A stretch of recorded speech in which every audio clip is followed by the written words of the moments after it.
Okay, everybody, welcome to Truth Proof. I'd not quite latched on that we were live there, guys. So hope you're all well tonight and looking forward to the stream. I know I am. And I can see no names in the private chat tonight. So if we're going to do a call out for people, I think Les is going to have to do that. So apologies. But we'll get to that in a moment. We've got a great guest tonight, Les, haven't we?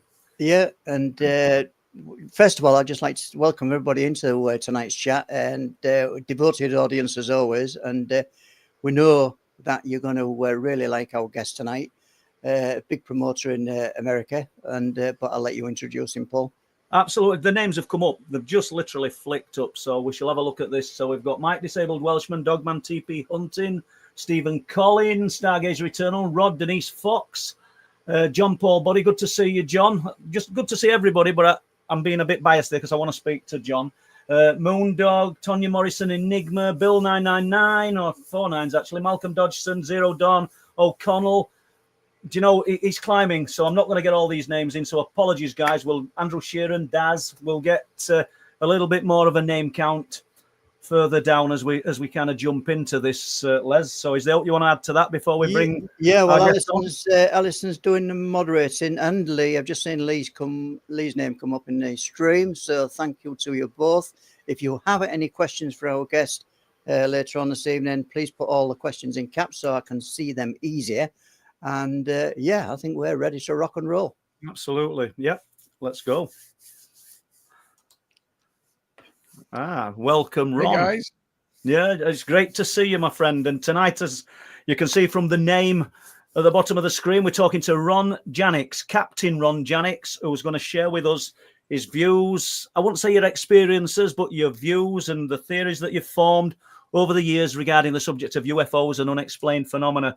Ron is also the co-host of Contacting the Desert, which is probably, and correct me if I'm wrong, about the biggest UFO-related conference out there.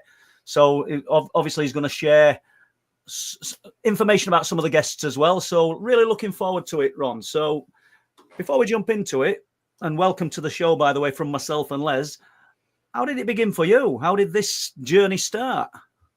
Well, thanks, guys. It's really fun to be here. I always love talking to people about this topic, and talking to people from the other side of the world makes it even that much more fun. I love this technology. I got started in this. I've sort of had an interest in it my whole life. I'm not somebody that's had an experience. A lot of people ask if I'm an experiencer or have seen anything, and I'm not. I just am genuinely somebody who's always enjoyed these sort of topics and the mysteries. I feel like if there's something I already know, it's not as interesting to me. I want to explore the unknown, if you will, and get closer to the truth. And then, you know, I listened to Art Bell back in the day. That was the big coast to coast show out here that he started. And that became very interesting to me.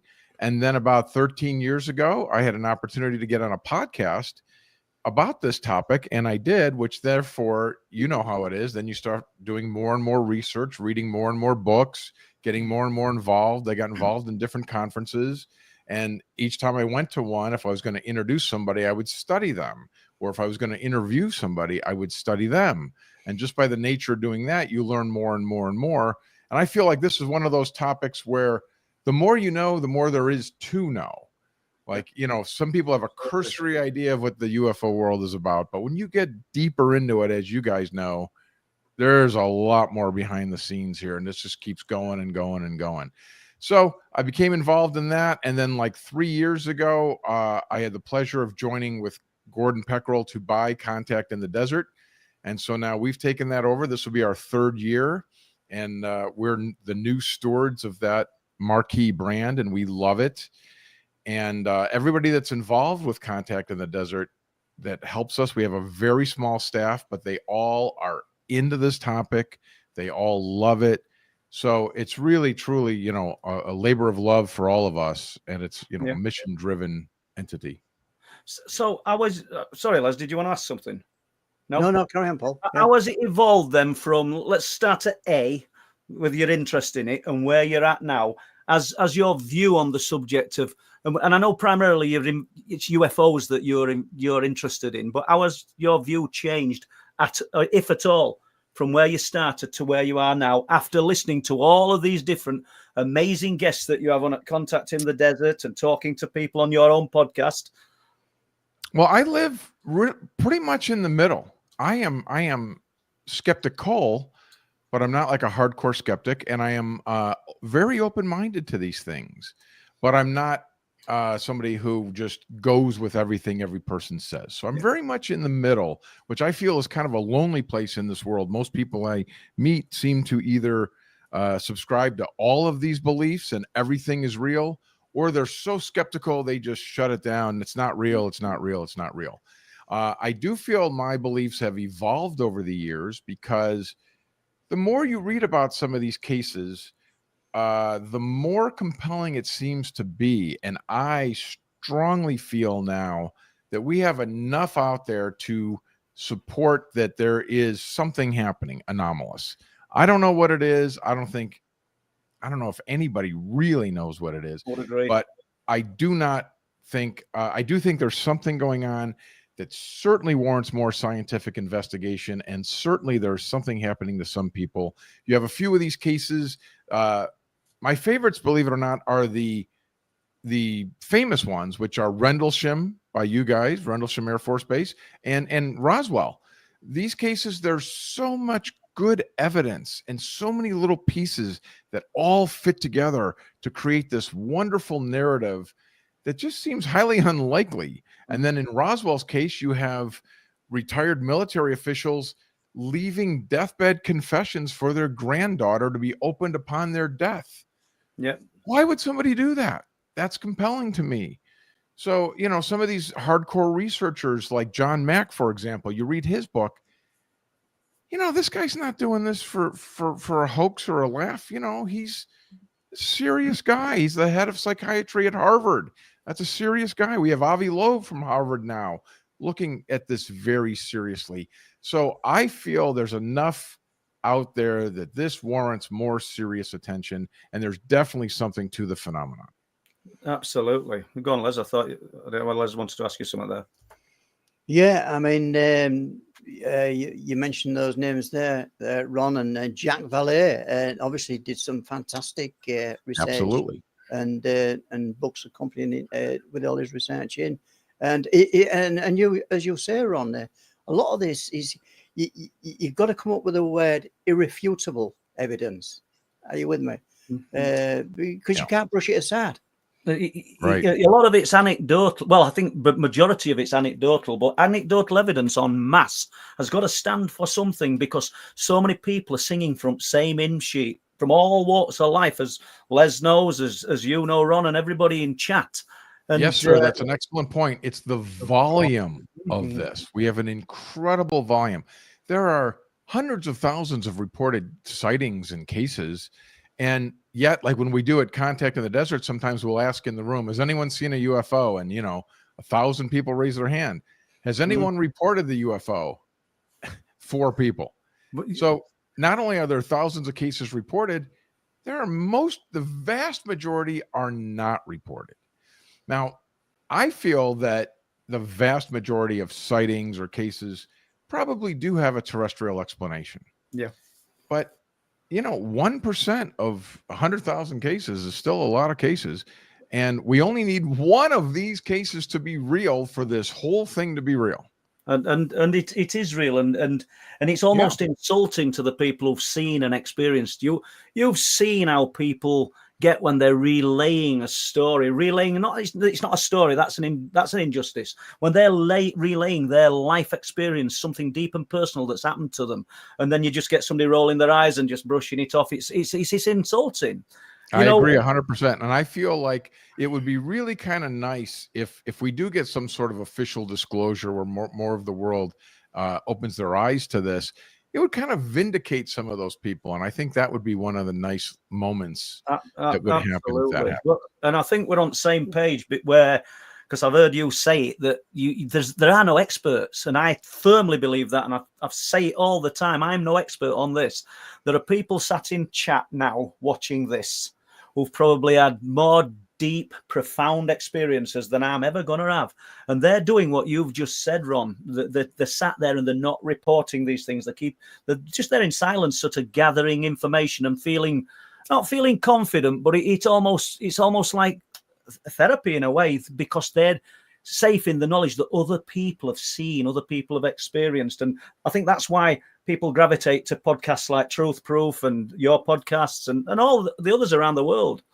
I think there's a real thing here where people, have these experiences. It's like, we talk about this all the time amongst ourselves, that if there's we have like a little thing happen, like an incredible synchronicity, where it's just like a 1 in a billion chance we have this synchronicity. And it's like, oh my God, we had this incredible synchronicity.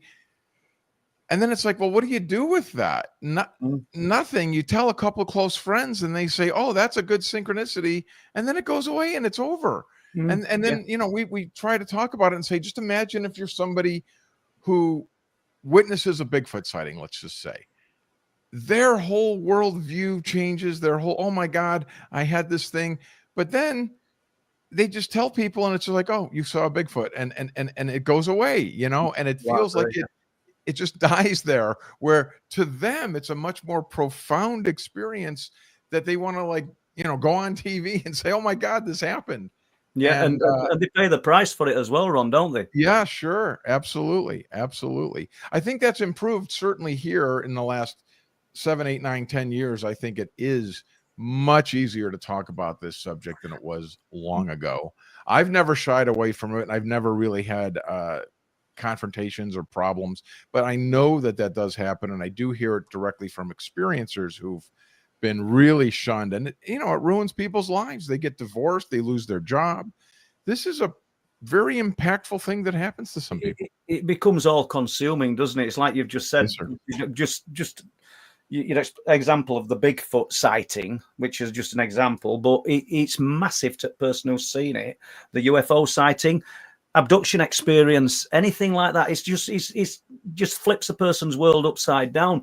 So where do you go with it? But you just touched on what I was going to say next, actually, because the UFO subject now is a lot more open and easier to talk about. I think Les has noticed that as well, haven't you, Les? We can talk about the subject more now than with openness, without being laughed at as much. Probably the cryptid scenario and cryptid subject, that's still a decade away from being accepted as even being a reality. Sure. Yeah, I mean, I remember working for an employer a few years ago, and you worked on the building sites, didn't you, Paul? Mm. If you ever discussed this subject, you was classed as the tinfoil hat man. Yeah, absolutely. So, yeah. But now, as you say, and as Ron illustrated earlier on, as he started to do his podcast and things, this subject is. Would you say it's going up on a kind of a plane like that, where more people are acceptable and they're not seeing you as some kind of nut job prank? Yeah, that's job. Right. I absolutely think things have happened here in America. Obviously, I'm sure you guys have heard about the 2017, New York Times article. That was like sort of a watershed moment for us here. That sort of added credibility to it, because people that don't talk about these things suddenly see it because they read the New York Times. Then it was on 60 Minutes, which is a very prestigious show, and they talked about it on 60 Minutes, and that, added credibility to it. And so those two things sort of launched us into this more accepting of it. And now we have all these things happening in Congress. Congress is taking this seriously, and we're having congressional hearings. There was a movie that just debuted a couple days ago here at a festival in Austin, Texas, called South by Southwest. And there's a new documentary called The Age of Disclosure. And they have 34 high-ranking U.S. officials who are coming forward saying that I saw bodies, I saw craft, first-person direct accounts. And these are high-ranking people. So again, this legitimizes it. This is shot in a very serious manner. This is not one of these low-budget UFO films by a fan, which there's a lot of those. And it's easy for people to not, be moved by those because it seems like a low-budget thing. This is a high budget Hollywood production that's filmed top class. So hopefully things like that are really opening people up to taking it much more serious. They are pushing it further, aren't they? And sort of, well, just pushing the bar all the time. So you mentioned Rendlesham, Ron.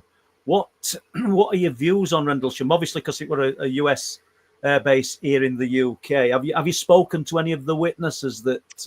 Yeah, all of them. Holt and Burroughs and James Peniston.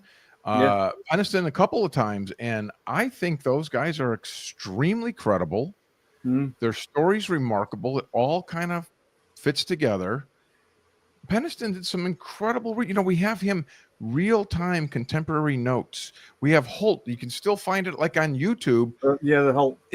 Him walking in the forest. Look, okay, there's a light over there. You can hear his tapes. I mean, we have actual evidence of contemporary things that happened in that moment. And I find that to be a really strong case. And, they talk about having nuclear weapons at that site, which is often associated with UFO sightings like this. It all just fits together so nice that I feel like it's a really strong case. Absolutely. And Ron, the location, Rendlesham Forest, obviously that event, 1980, Christmas 1980, sort of stamped it on the map. But it was known for unexplained phenomena before then. Is that right? I've never heard that. Oh, absolutely. Yeah. I mean, I've met Colonel Holt several times, and when he's come over to UK and spent time talking to him. I think you met him once, Les, I think. At Hull. And a great guy, and he stuck to his guns, and it probably didn't end his career, but it stopped him going any higher in the ranks, so to speak. I got him more information. There were a British base which weren't far away, and they were a radar operator on duty, working on the nights that the Rendlesham Forest incident happened. And they said, he told me, and he doesn't live far from us. It's amazing, really, because Rendlesham's miles away from us, but he literally lives 6 miles from me. This guy, small world, that American cars came onto the base. I think he said they were cream and light blue and white cars, men in suits, not uniform, men in suits, not military uniform. Came, took the tapes, give everybody a talking to. You're not going to discuss any of this. And I tried to get this guy to talk to Holt direct, but he wouldn't do it. But I got all that information for him. It might be possible now, but I don't know if Colonel Holt's going to come through again. That's John Hanson sorts all that out. He's a great friend of Chuck Holt's, and he usually gets him over here if there's going to be a conference and he wants him to talk at it. So if he does, that guy might be in a better position. He just had a major operation, when Holt were over. But yeah, it's fascinating. And I'm taking over this. Sorry. What's amazing for me though, guys, is that was it not a 3-night event? Yes, there was multiple nights. Absolutely. Yes, so it just wasn't one particular night. It was over the 3 nights. I think, did Holt come into the forest on the second night with his recording for? I don't know, Les. I'll be honest with you. I don't think he went out on the first night. He just heard the report, and then the second night, because it was again, then they were having a party, weren't they? They were a Christmas party, and I think it was the second night because they came in, staff came in and said it's back. Yeah, it's back. Yeah. Yep. And then he went. Absolutely, and to stick to your guns all those years. I mean, I think he was predicted to go a lot higher in the ranks than Colonel. So, and I don't mean that ended it, but it may have had. Just remind me though, guys, from the event, when did it actually all become public? I don't know, to be honest. And I think Brenda Butler, you'll might have heard of Brenda, Ron. She lives close to Rendlesham Forest, and she obviously civilian, but she knew about it. She got talking to personnel, and she was part responsible for bringing this out to the forefront. Obviously, the military witnesses are key, and without them, there's nothing. But Brenda were instrumental in that, and obviously, she spent time with Holt, and spent a lot of time in the forest. We'd love to have her on as a guest, to be honest with you. What's funny is that it's an interesting point you're bringing up there. That there are these people. It's amazing how everybody sort of falls into something. Out here, we have a famous case called the Phoenix Lights. When this giant craft went over. What about 94? 94 or 7, 97? 97. 97, wasn't it? 97. That's what I thought 97. too. And there's this woman, Lynn Katai, who kind of took it upon herself, and she wrote a book, and she gathered all this information. A lot of these cases like have one person that lives there, and then they kind of get to know everybody, and they record it. It's like this whole, I don't know, underground army of people investigating these things. Yeah, we have another case, Ron, in the UK, in Wales, actually. It was from Kaz Clark, and she was the one that collected all the information from a military exercise, and which obviously the military deny all this happens, of course. And but she's collected no end of information and sent it to a member of Parliament for questions to be asked in Parliament. Is that right, Paul? It is, yeah. And we've got another case which I'm looking into called the Hummanby incident, and I'm talking at a conference next couple of months, the Awakening conference, and I've subtitled it "The Greatest UFO Event Never Told." Never, and 1998. And wow. I'll not go into detail about it. I'll tell you, if you want to hear more about it at some point, I'm happy to tell you. But that involved everything, though, almost like it started amoeba-ish, almost poltergeist type activity. 96, 97, and 98, 3 months out of every year, June, July, and August, ending with a UFO landing. And the 3 witnesses are still alive, very much alive. I spoke to one at Suns tonight because I interviewed one of them again a few weeks ago. Incredible story. Wow. So I find it interesting now that we have all these cases. We're talking about these from in the 90s and earlier, obviously, Roswell, Rendlesham from the 80s. But I think today, 2025 going forward, we live in a completely different world than we did even in 1997. In 1997, we didn't have this proliferation of social media that's everywhere and on everybody's phone. And everybody has a camera and a video camera in their pocket now. So I think if one of these big things happens today, if the Phoenix Lights incident happened in 2025, it would be a whole different thing because everybody would have video of it. Everybody would have pictures of it. You wouldn't be able to keep a lid on it, would they? Right. And they'd be blasting it on social media. So the news would have that have to cover it, and that have tons of good video from different angles, from different parts of the city. I think if we had another landmark case like that, it'll be different. It'll be interesting to see because we haven't had a real big event like that I can think of probably since the Phoenix Lights. That's the big where thousands of people saw it, Actually, Ron, I think you make a real good point because obviously we can go back to where Dr. Stephen Greer was he at the National Press Club in Washington in 2001, where he had about 20 or more credible witnesses, and he was asking then, correct me if I'm wrong, for a congressional hearing. And so I'm kind of answering my own question here, Ron, is why is it took from 2001 all the way up to 2022, 2023 to get these congressional hearings? Because they're doing a great job. That's a hell of a long gap. Yep. I think it's a shame, and it moves very glacially from my view. An interesting thing about that 2001 press conference that Dr. Greer did at the National Press Club was you can find interviews from these guys who testified, and they've got radar data, they've got all kinds of evidence. And there's interviews with them, and I've actually interviewed a few of them myself, and they talk about how none of them slept the night before. They were so anxious, and they felt like the day after this event, we're going to be living in a post-disclosure world, and everything was going to change.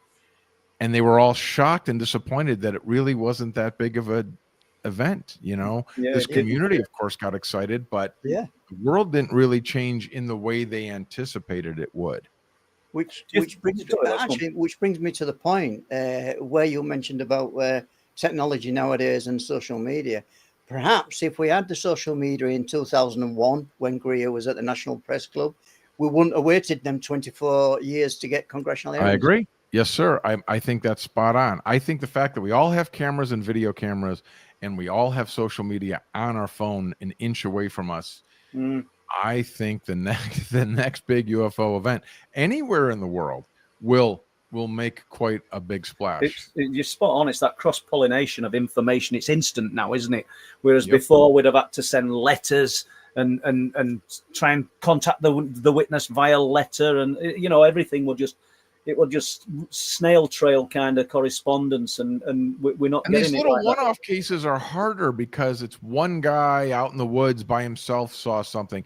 That's a harder one. But something like the Phoenix Lights, where they had thousands of witnesses, if we had thousands of pictures and video, how do you explain that one away? You know what I mean? It's going to be really tough to fight that. So then, Ron, contacting the desert, how does that inch the world closer to disclosure? Do you think it helps? Is it a small or a big? Yeah, great stuff, Les. Thank you. Is it small or a big cog in the wheel of pushing the information out there?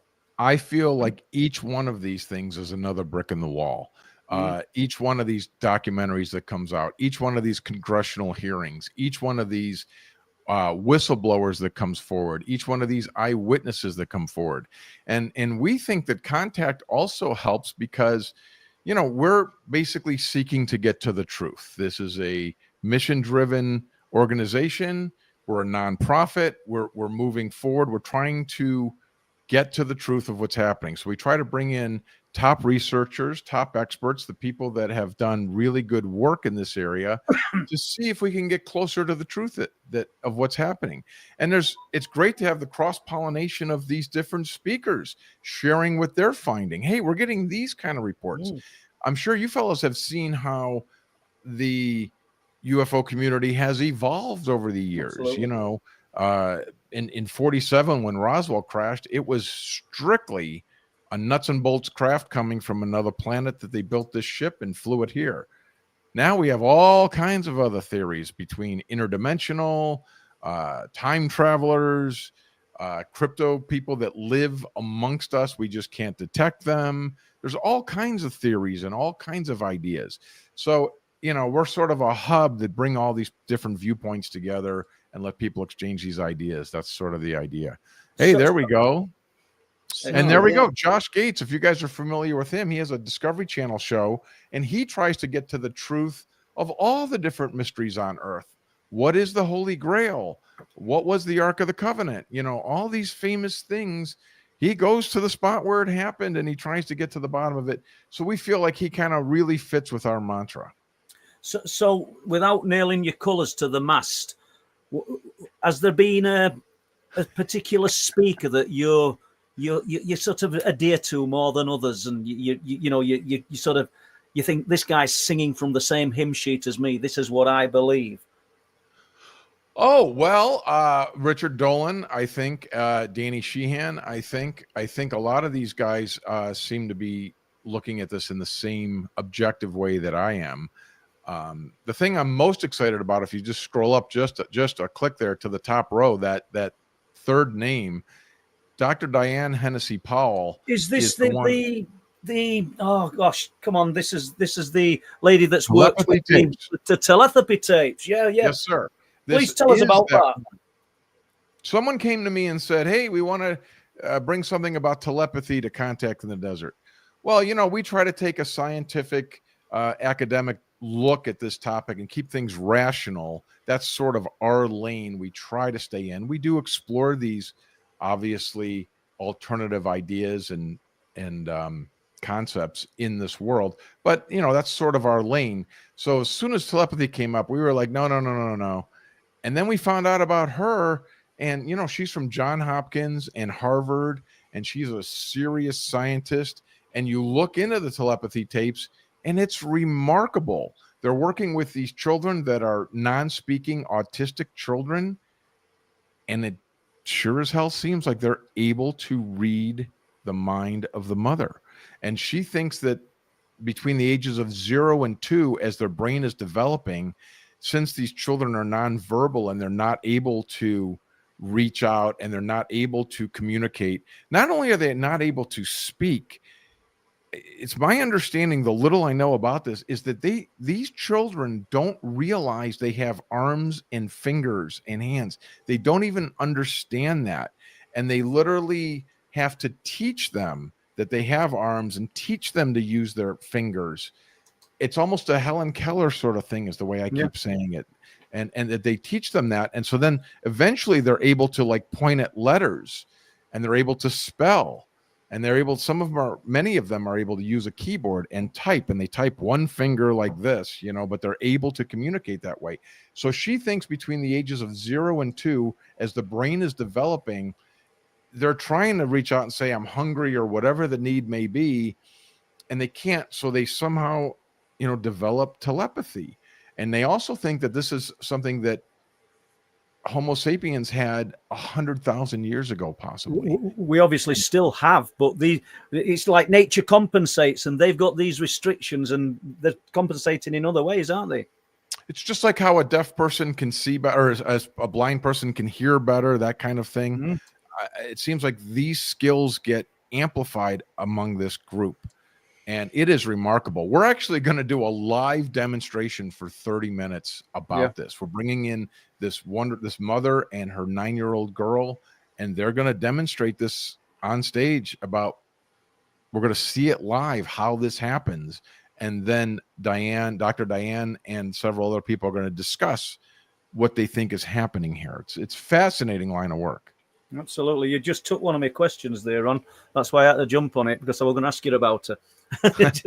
Yeah, she's remarkable. It's the most interesting thing happening right now, and the telepathy tapes is really good. That's Kai Dickens, who's the director of the documentary about Dr. Diane Hennessy Powell. So that's what that tapes are. And I'll just come in here, guys. Paul and I made a film. It's on Amazon Prime at the moment. Yeah, it's called Wolflands. Now it does feature an account in there where 3 guys went into the woods. One of them was attuned. Maybe you want to continue the story, Paul? Well, 3 guys went into this very old bit of a forest in North Yorkshire, in the heart of the Forge Valley. They went to do a bit of wild camping, and when they entered this woodland, and they had to go down a 700-foot ravine. And I don't mean on ropes, but it's very steep. Les will tell you that. We might do that one in a minute. Les knows what's coming. So they went down into this ravine. They got down quite late. They travelled about an hour and a half to 2 hours to get there. And then they got into the ravine. They're setting up camp. One of the team, because there's Jimmy and Steve, and we haven't named the other guy, said, I don't like it. We've got to go. There's something watching us. And they're just like, he never acts like this. What's the matter with him? Just calm down. There's nothing wrong. He says, night's closing in. He says, we couldn't have got out because we weren't familiar with territory. And like you said, we've come down this ravine, and it's dense woodland and forest on this steep ravine. Anyway, don't like it. We've got to go. We've got to go. And they had to physically kind of start holding him. They thought he was going to run off into darkness. Excuse me. Then Jimmy says, whether you subscribe to the idea of cryptids or not. I mean, I started, Ron, primarily researching UFOs and the abduction scenario due to my own experiences as a child. But when I started receiving these reports of cryptids, I just couldn't keep away from them. And Jimmy said, he went, look, the other witness said, look over there, look. He said, and I think we measured it for Wolflands, it about 42 feet away. We were surveyor's tape. He said, and 2 eyes lit up in the darkness, self-illuminating, human-shaped eyes. He said, they looked like they were as big as my fist. He says, I couldn't assign, and his words weren't it, Les? I know, because we spent so much time editing this film. I remember how he said it. He said, I couldn't assign an animal to fit those eyes. He says, and all the time, witness number 3 is getting so agitated, so upset, and we're worried he's going to just run into darkness. He said, so in the end, and we'll not carry on with this because it's your show, but in the end, he said, I stood up and I made some hissing and shooing sounds, and it disappeared. He says, and when I turned back and I looked at Steve's face and witness number 3's face, he says, and that like it were just, he said, and I turned back, he said, and I went, oh my God, he says, and from being 3 foot off the ground, this thing stood 7 foot in air, and they could see it. It's an incredible account. It's in Wolflands, guys. So if you want to watch Wolflands, go to Amazon Prime. And what do they think it was? They thought it was something akin to a werewolf.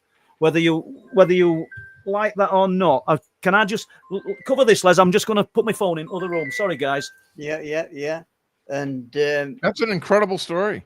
Yeah, and as Paul says, Ron, he wasn't into looking at these creatures, whether you call it Sasquatch, Bigfoot over there, or dog and dogmen over there as well. What get reported, don't they, Ron? Yeah, So sure. Dogman, yeah, so when these guys approached us, it's their account, and we went there to dispute any of this. But this happened over, I think it happened over 2 nights at least. But the one who was suffering from autism, obviously, comes back to what you were saying, Ron, where you've looked into this and how these people with autism, they're on another level when it comes to sensory perception. Sure. It's a whole other thing. You hear these cases who people, autistic savant, sometimes it's trauma caused. They jump into a pool, they break their neck, and the next morning they can play a piano perfectly, and they never had played before. So there's definitely some weird, incredible abilities within that whole. And what area. you've just said there, and sorry to butt in there, but No. often after a contact episode via UFOs, via meeting the unknown others, the aliens, people suddenly acquire new talents, painting, writing. They become so gifted and they become prolific at it. And I don't mean I don't know why. I genuinely don't know why, but there's obviously something that's attributed. They're touched by the magic. If that's they have the gifts, and also you hear of their attitudes change. They're much more pro-environment. They're much more, oftentimes they report that they suddenly care about people more and they care about the planet more. Their attitudes really do change after these experiences. Yeah. Oftentimes that's reported. Yeah, well, you've had the self and same experience, Paul, haven't you? Because you suddenly turned overnight practically into an artist. Unbelievable. Right. I started turning artwork out and I couldn't stop. And literally just obsessed with it. They're all over at our home, and they're in loft. There's artwork everywhere. I don't have any examples of them, Les. Yeah. While Leather's looking for that, I just Yeah. want to touch on something else as well, Ron, because we just when phone went, we were just briefly talking about that case in the forest in North Yorkshire, and I said this thing was akin to a werewolf. I'd like to stress that I don't think there's anything happening as in regards to lycanthropy and the transformation of humans to some wolf, because which we call skinwalker. Oftentimes here they say skinwalker means that as well. Yeah, it's difficult. I don't know what's happening, and because I've just not got an handle on what's happening. But I'm a firm believer in, and there's people in chat that are really into the cryptid subject. And I know that they're probably on a similar page to me. I'm a firm believer that these things are real. These people, unlike the UFO phenomena, where, like we touched on earlier, you couldn't talk about it years ago without being laughed at. You can now talk about the cryptid subject now. It's probably in the same position that the UFO subject was in 15 to 20 years ago. It's absolutely that far behind. But do you know, Ron, here in the UK, and like you said, with the skinwalkers and the Native American culture, these things have been reported and documented throughout time. We're not treading new ground. We're walking in the footsteps of other people who've previously spoken and painted these things in rock art. It's all there. I hear Sasquatch is a Native American word in America that goes back 1,000 years, supposedly. So yeah. It's interesting. And I often think a lot of these, if these phenomena are real, I definitely think it's very possible that they're the same thing. It's just, when you witness something like that, if we all saw the same thing happen, we would have 3 different accounts. It's just the way it is, just humanity. So an upright dog man could be a Bigfoot. Maybe somebody saw it look like a snout, so they say dog man. Yeah, absolutely. The face looks, they saw it straight on, so they can't notice the snout. So maybe they attribute it to Bigfoot or something. I think a lot of times those phenomenon probably overlap, and there's all these different names for them. And, and that's all they are, aren't they? The names attached to something that ultimately are one in the same. I'm not dissing me having a go at anybody, but I love it when experts set themselves up and they tell you where these aliens are coming from and what star system and what are they called, and I'm thinking, if you had this proof, if you had this concrete proof, I wouldn't be talking to you, Ron. We wouldn't be having this conversation because they would be the only people we'd be listening to. And yeah, it's amazing how a lot of people make those claims, and that's very hard for me to digest. I'm very much more open and interested in people that are curious to this, or they're like, this happened to me, but I don't know what it is. I think that's much more believable. I don't know how we would know all this. It's hard to even imagine what the mind of an alien being would be thinking. I mean, we have different views on things just being across the pond here, as they say, let alone from another star system. I mean, you can only imagine how different. Well, we don't know. Technologically advanced, obviously. And we have no idea what you said, what they're thinking, but we don't know what they want. We might not even figure any more than a blade of grass on their agenda. And do you think it's a mistake sending out signals into space and DNA blueprints and everything about us into deep space if there's some other intelligence? I mean, I subscribe to the idea that these things are already here. I don't know where they're from, but obviously looking at those stars and the vast number, there's got to be some kind of life out there. Why would we be sending out? Said we should not be doing that, didn't he? He said, why are you causing you don't want that attention. You shouldn't be doing that. And I thought that was an interesting perspective. Yeah, because who knows whose attention we're going to get, and who knows who's really out there. There may be very nefarious things. Obviously, if something's happened here, I usually succumb to the jungle theory that if they are that advanced that they can transverse space or dimension or whatever it is to get here, just that fact alone that they can get here and we can't get there would tell me that they're clearly superior technologically than us. And if that's true, I think of it as the jungle theory, where they say that, if we're walking through the jungle and we find an anthill, we would maybe pick up a couple of them with tweezers and put a number on them or put a chip on them and put them back in, and we would examine them and observe them. But we don't really know what their culture's like. We don't really know what we have our purpose of studying them from afar. The vast majority of the ants are pretty unaware of our existence. Absolutely, yeah. And I think it would probably be something similar to that maybe they're taking a few people aboard, studying them, and that just makes logical sense if they're at all like us. A frightening concept if we were a crop. Right. If we were something to be having. Yeah, sorry to cut across, guys. Can I just come in before we get too far away from it in the stream tonight? A question I can put on screen, or a comment, really. It's going back to the autism, people with autism and things like that.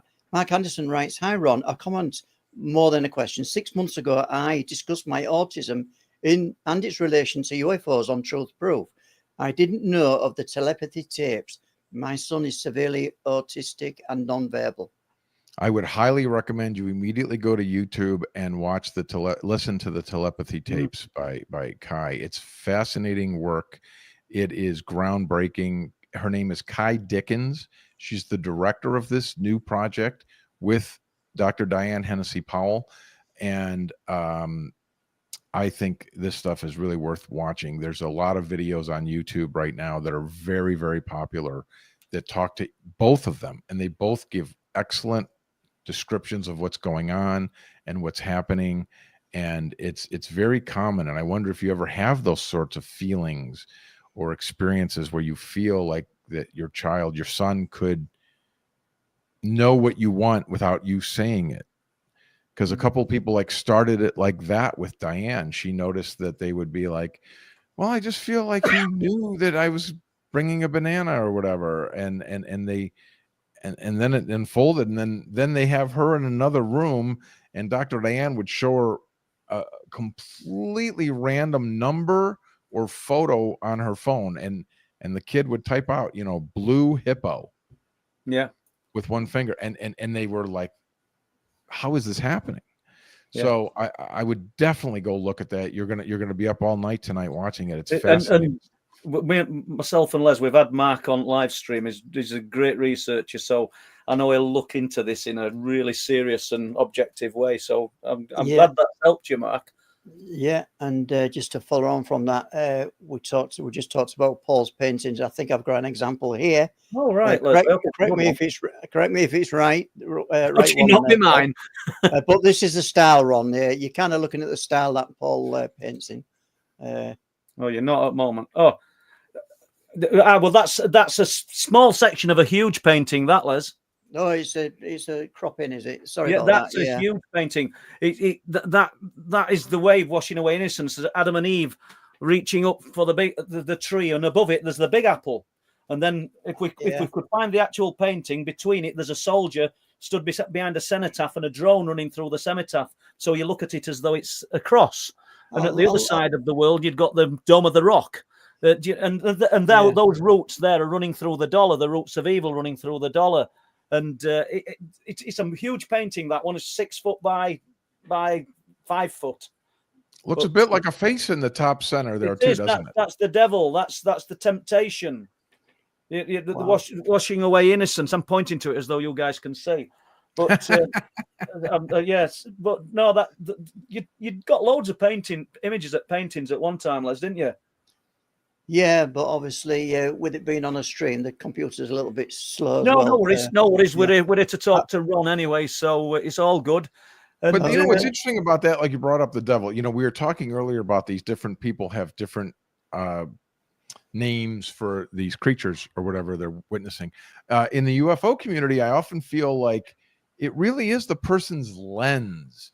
Somebody that might think that they had a religious experience. I knew you were going to say this. Don't you feel that that's oftentimes the case? You know, they grew up with that. Oh, I saw it was the Virgin Mary, or it was an angel, or it was whatever, because they grew up in that sort of environment. And another person has the exact same experience, but they would call it a different thing because through their lens, maybe it's an alien or what have you, or even the dead. It's a soul. It was my grandmother. Yeah. So oftentimes I think these people are also having the same experiences. We don't know what to call these things, so we're all assigning what we think to it. It's what fits in with like you said, best with our life experiences. Years ago, myself and a guy called Steve Ashbridge, we interviewed two mother and daughter from they'd been living in a bungalow on a chicken farm in East Yorkshire. Les knows about this case, and they saw orange spheres of light from the back in the fields. Daughter went and got a camera and took a picture, and these lights come forward, frightened them. They shut the door, turned the lights off, and they saw aliens. She took some pictures, and I think I've got the pictures in book 1, but they saw aliens.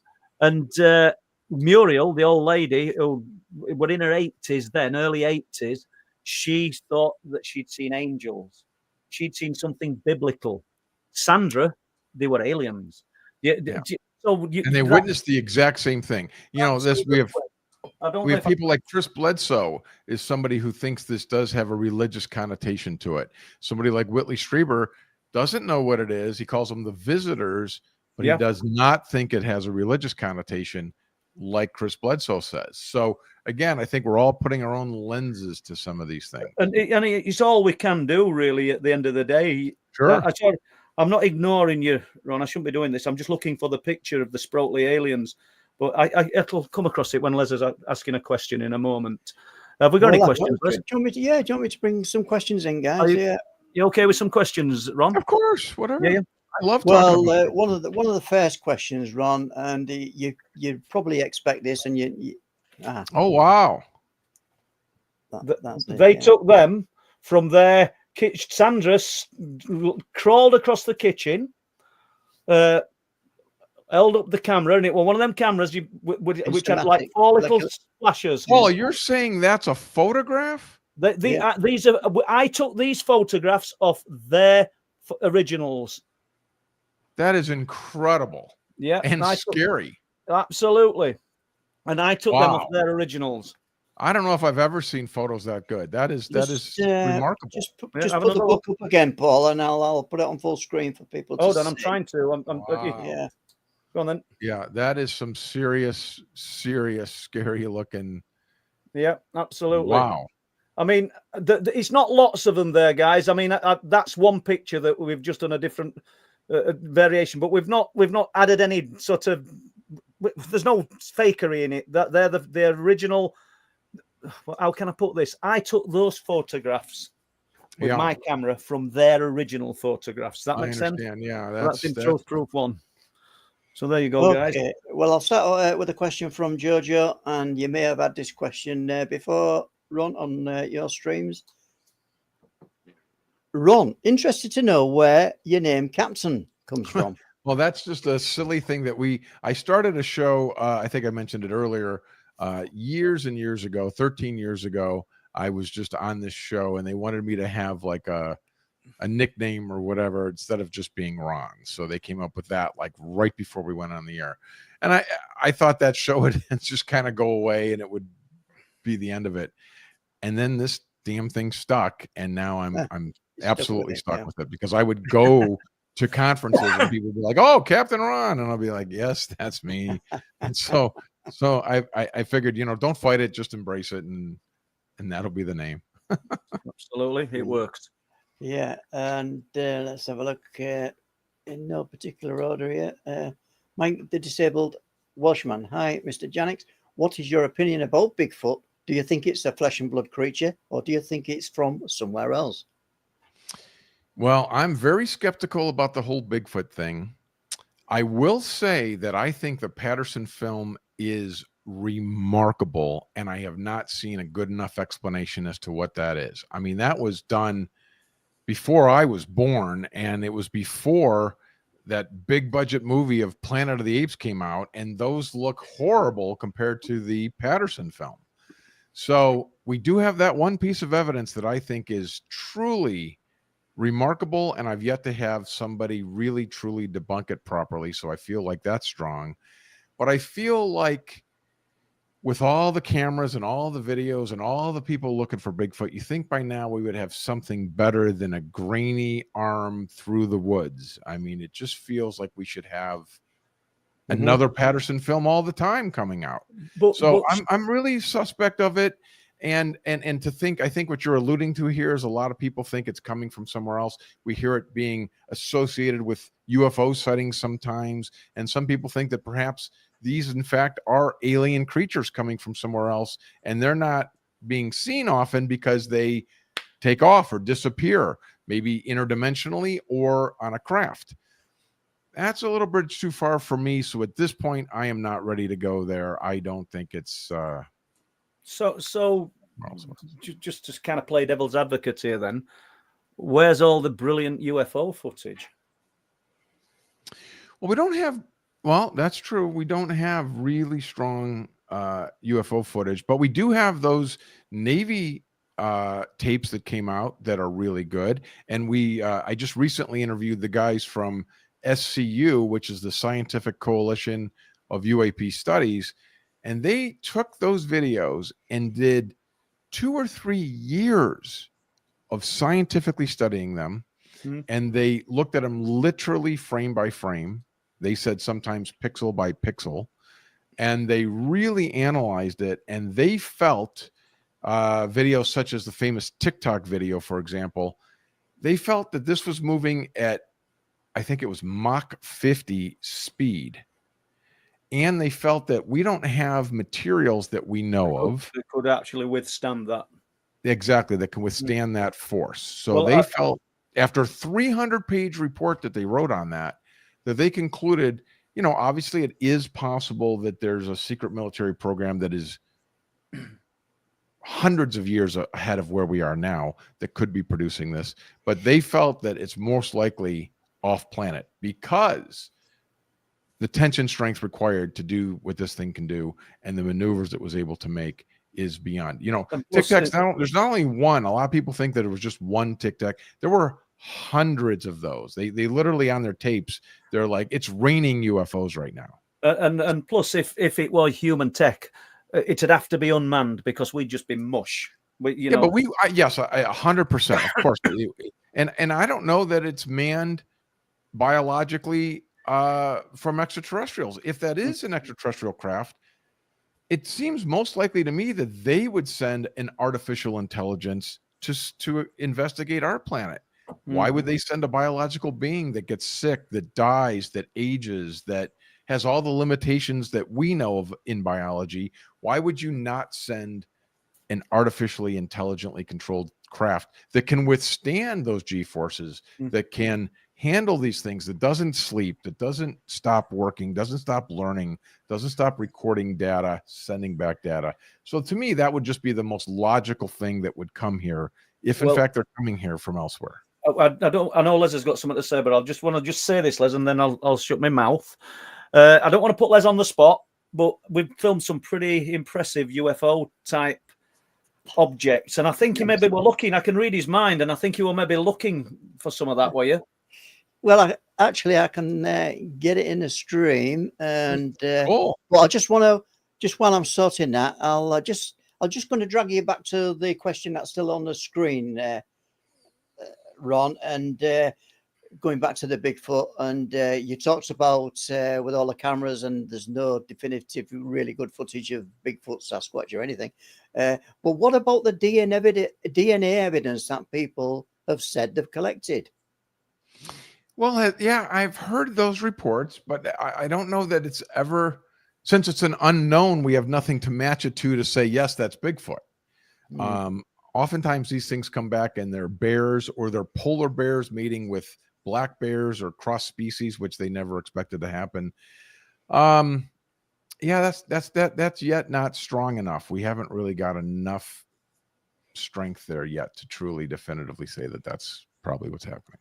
So unless he's got another question, have you, Les? Yeah, let's have a look. If not, I'll just throw this in. Do you intend moving away from UFOs?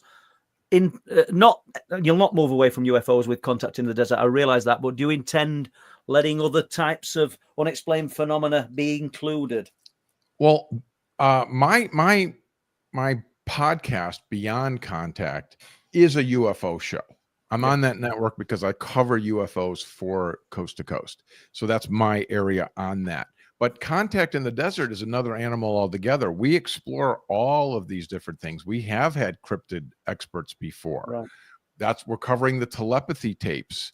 We look at a lot of different phenomenon. We have people, we've had psychics there in the past. We've had different areas of anything paranormal, abductee, contactee, different experiences, UFO sightings, artificial intelligence. We consider that a form of NHI. That by definition is non-human intelligence. So we cover AI pretty thoroughly each year. We have a guy this year called Rizwan Verk who looks at the simulation theory, and are we living within a simulation, which is growing in popularity and has been covered in several of these documentaries.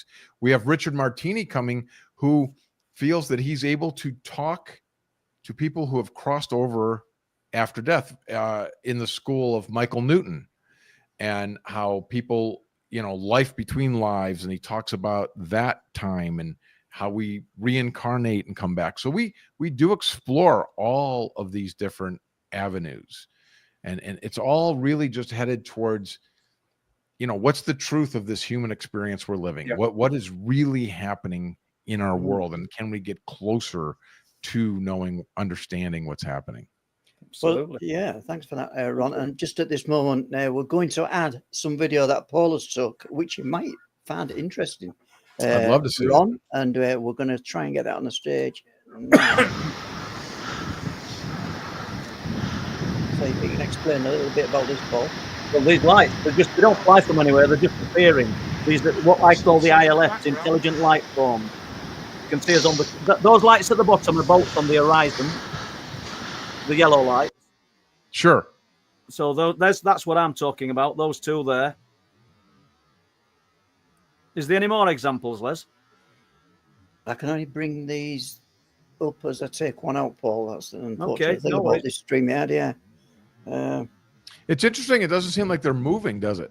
Well, what's interesting is I can't think of his name. It'll come to me in a moment. But there were a guy up there with some photography students a few years ago, and they were taking time release photographs, 30-second exposures, and the lights appeared 3 of them. Well, I don't know the time. So one at 9 seconds, one at 20 seconds, and one at 28 seconds. And he got them all. And they just appeared. There's no motion blur. There's nothing. Brian Lancaster. And Brian kindly allowed me to use the photographs and talk about them. And obviously, we've got nice cameras, but I'm no photographic expert. Les knows quite a bit about cameras, but there's no trail. They're not flying from anywhere. They're just appearing. And, those 2 that you saw were actually bright orange. Why are they white? Because we're using a psionics camera, and for some reason, it does not depict the true color of what they were. They were bright orange. And but we've got loads and loads of examples of really good footage. I mean, Linny, there's Laura in there, right? My daughter. Hi, Laura. Prude. Yeah, I've got them. Yeah. Let's have a look. Oh, did you see that go then? Did you see it looked like a meteor or something. There it is. We were filming the light though. That was a huge triangle that just sort of. How interesting was that? And they're slowly going. So these are spheres that are appearing in the affected area. It's telling me battery's low now. That's Ian talking. His battery's low. He might be swearing on this. See her again, it's just lighting up and then dimming out. I've got it now, I'm filming. 16, is it? Well, watch this. To be honest, Pete, it's 6 minutes of this. Look, it's coming back now. But obviously, that's strange behaviour. And it did just go. There. That's nuts. Yeah, it's interesting how it phases out and comes back. Yeah, absolutely. I can't think of an explanation for what this could be. No, thanks for finding them, Les. There's loads. We're up there 3-4 times a week when there's nobody else around. It's in the middle of nowhere, and we sort of at the coalface kind of thing, But you've got to be, and there's not just me doing it. There's a little team of us that are dedicated to trying to get this information or get this footage. Do you know, Ron? I've said this loads of times. We know we've got thermal cameras now. We've got infrared cameras. We've got good quality 4K cameras, which are pretty useless in low light for the most part. And that's a long distance too. I mean, yeah, absolutely. Some of it's close and stuff aren't designed to shoot 100 miles away like that. But so we're getting closer with equipment to detecting it, but we're no closer to knowing what it is. Do you know? It's a fact, isn't it? I mean, one of our team, Linny, good friend of mine, who's normally in chat. I don't know if he is tonight because I couldn't see part at chat earlier. He filmed something with his thermal camera just before Christmas that I think it's one of the best pieces of footage in the world, and I don't say that lightly.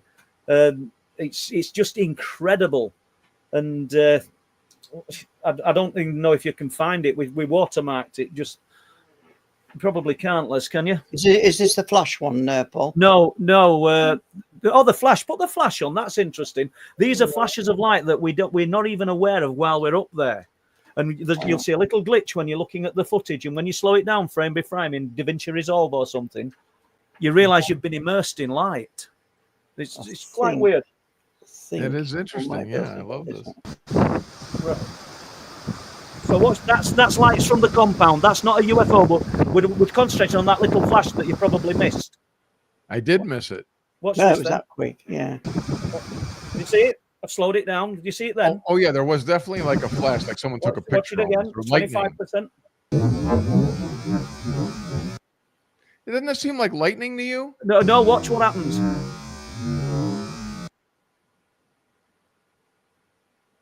Right. Wait. It'll go. Let's let it go. That's it. We haven't added no light to it.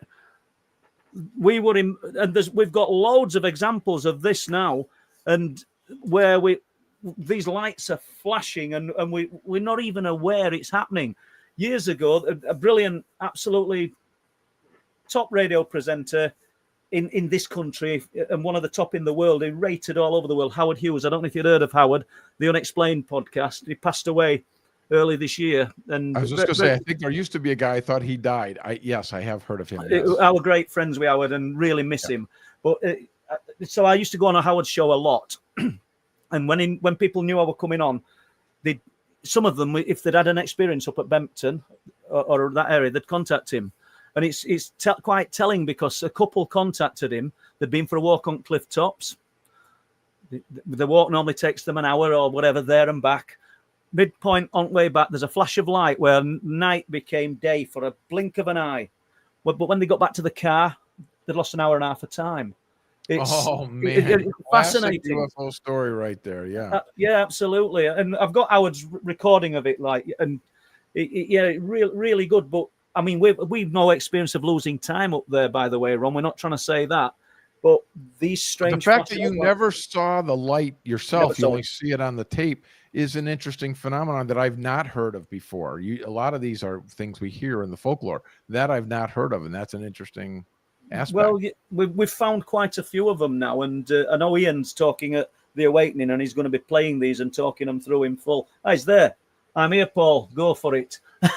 So I think he's on about the thermal footage, but Les might struggle to find it, Ian, because I don't want to put him on the spot.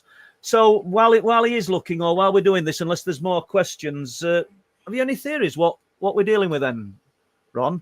Is it from outer space? Is it interdimensional? Are they already here? What are your thoughts, or is it all of the above? Yeah, I think it's quite possibly all of the above. I have absolutely no idea. Obviously, I don't know. I think most people don't really know what's really happening. We're dealing with an unknown, so it's hard to say. I do feel like it is plausible in my mind to think of it as it without any magic. Religion even requires magic, that they have these powers, and it's supernatural phenomenon. Even from the Bible, there are supernatural aspects to the religion thing.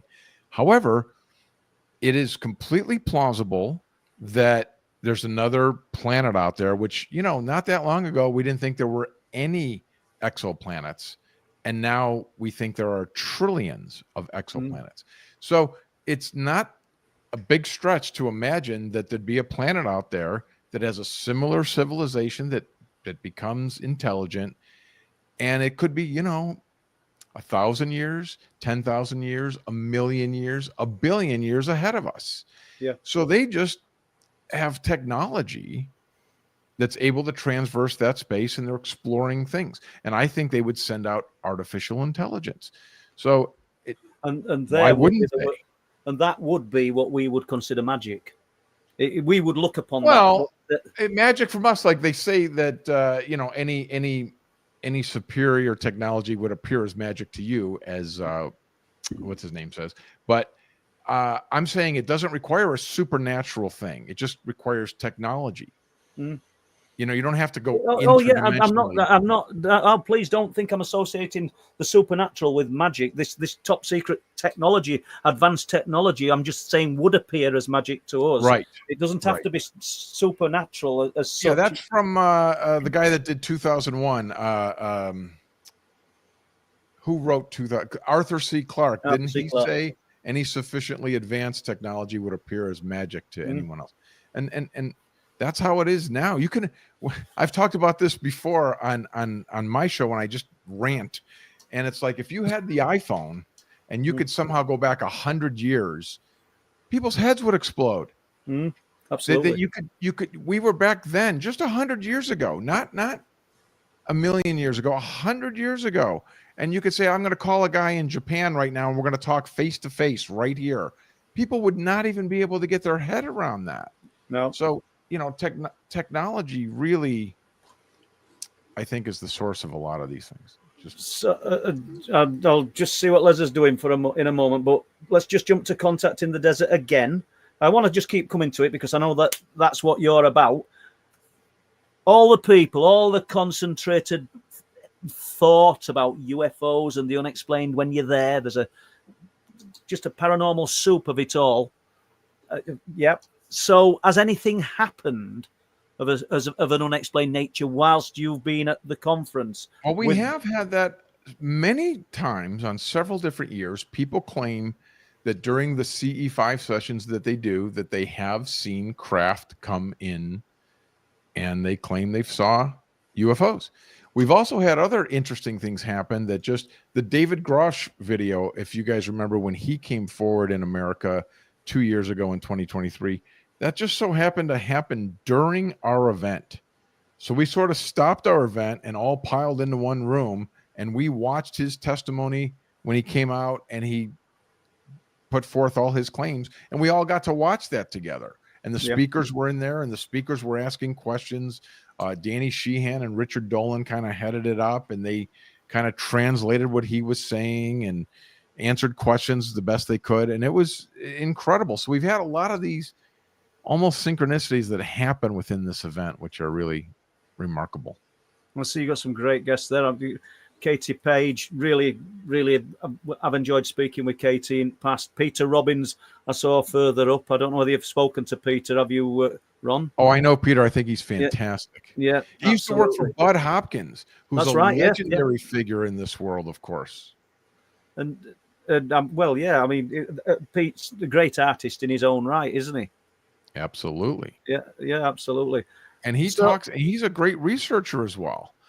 Another thing, if we keep scrolling down, that we're doing, we're expanding podcasters. Look at the size of these shows. Need to Know with Ross Coulthart and Bryce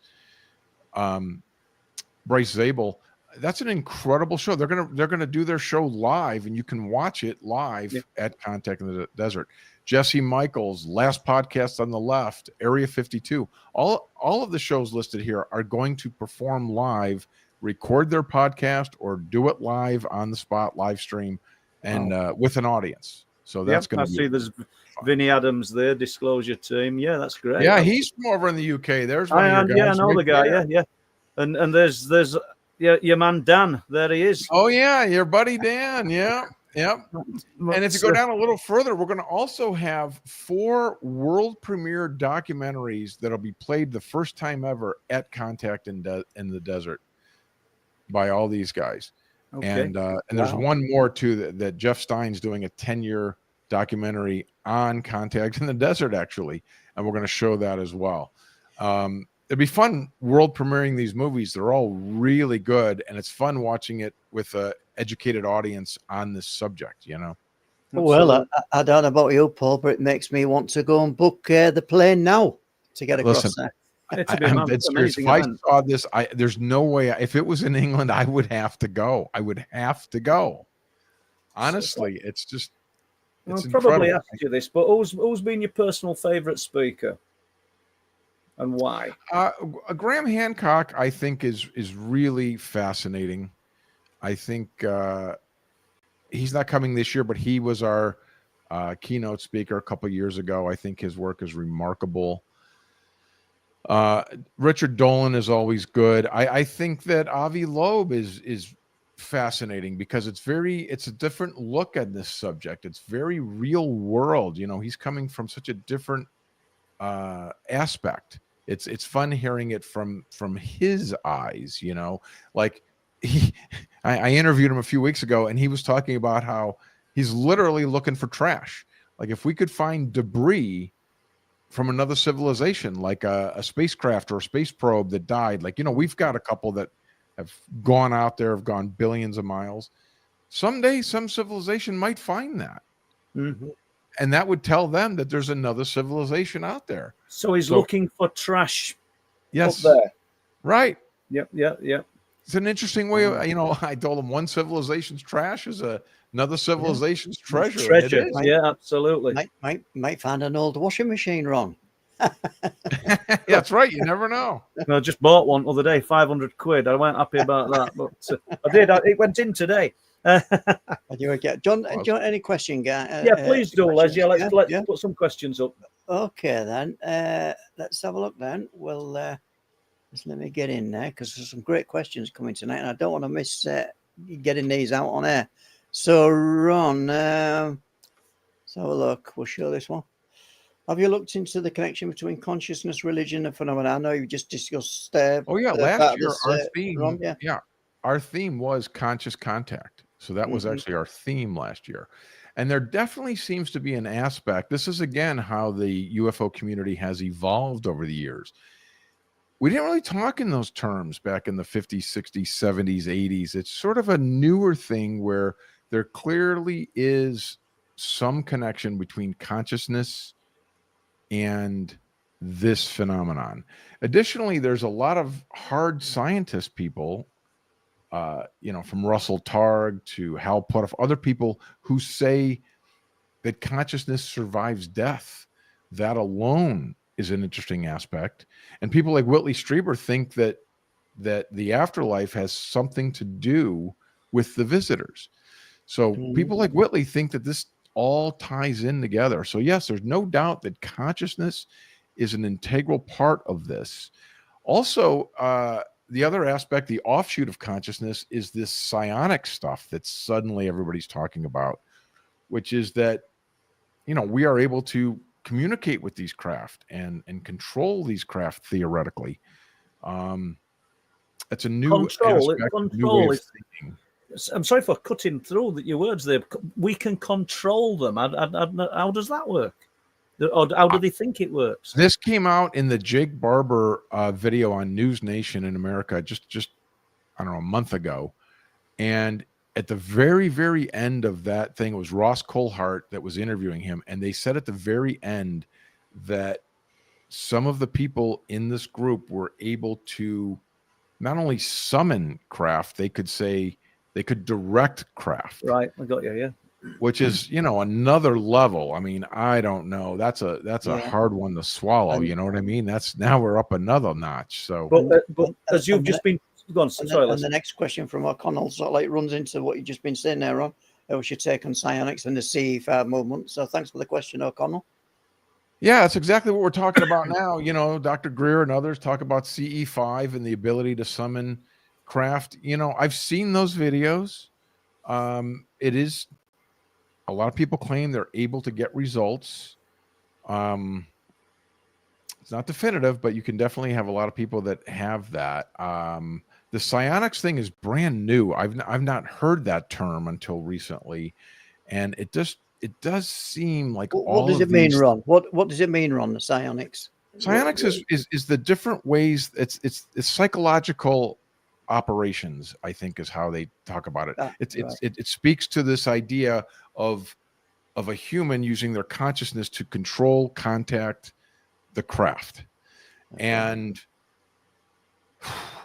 like I said in the very beginning of our talk, how as you get deeper and deeper into this world, it just gets more and more complex, and it's a tangled spider web. So not only are there craft coming here that are probably AI, now we're probably interfacing somehow our consciousness with that AI craft. So I don't know. I think that's part of why this hasn't all come out, because I think it's far more complex than people think it is. It's not as simple as I said earlier of building a craft and flying technology here. Yes, I think that's possible, but that's pretty simple. I think it's most likely much more complicated than that, and much more interwoven. And it's showing the power of what's inside here.